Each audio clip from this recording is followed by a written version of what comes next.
السلام علیکم ورحمۃ اللہ وبرکاتہ۔ مجھے امید ہے کہ آپ سب دوست خیریت سے ہوں گے۔ اللہ تعالیٰ ہمیں آسانیاں عطا فرمائے اور آسانیاں بانٹنے والا بنائے۔ میرے پیارے دوستو، جیسا کہ آپ کو معلوم ہے کہ اللہ تعالیٰ نے ہمیں اس دنیا میں خاص مقصد کے لیے بھیجا ہے، اور وہ خاص مقصد آخرت کی فکر اور آخرت کی تیاری ہے۔ اشفاق احمد بہت اچھے کالم نگار تھے۔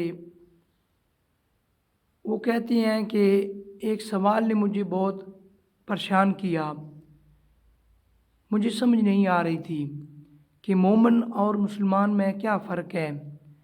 تو میں کہیں سے گزر رہا تھا تو ایک بوڑھے آدمی سے پوچھا کہ مومن اور مسلمان میں کیا فرق ہے؟ تو اس نے مسکرا کر جواب دیا، مومن وہ ہے جو اللہ کی مانتا ہے، اور مسلمان وہ ہے جو اللہ کو مانتا ہے۔ تو میرے پیارے دوستو، ان کا یہ مسئلہ حل ہو گیا۔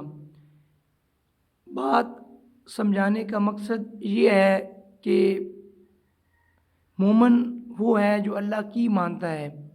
کی سے مراد اللہ تعالیٰ کے جتنے احکامات ہیں ان کو دل سے مانتا ہے۔ تو جو مسلمان ہوتا ہے وہ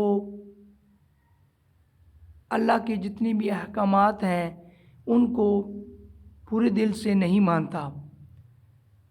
کہنے کا مقصد یہ ہے کہ اللہ کو پوری کائنات کے تقریباً ہر انسان مانتا ہے، نام انہوں نے علیحدہ علیحدہ رکھی ہوئی ہیں، لیکن میرے پیارے دوستو، اللہ تعالیٰ کی جو مانے گا وہ کامیاب ہوگا، اس دنیا میں بھی اور آخرت میں بھی۔ اللہ تعالیٰ ہمیں آسانیاں عطا فرمائے اور آسانیاں بانٹنے والا بنائے۔ السلام علیکم ورحمۃ اللہ وبرکاتہ۔ اور شعبان کا مہینہ شروع ہو گیا ہے، اور کثرت سے درود شریف اور استغفار پڑھنے کی کوشش کریں۔ میرے پیارے دوستو، یہ رمضان سے ایک مہینہ پہلے شعبان کا مہینہ آتا ہے۔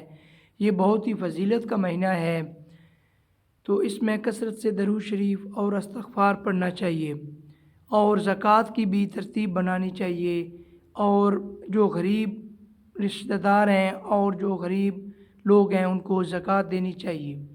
اللہ تعالیٰ ہمیں اس پر عمل کرنے اور سب کو بتانے کی توفیق عطا فرمائے۔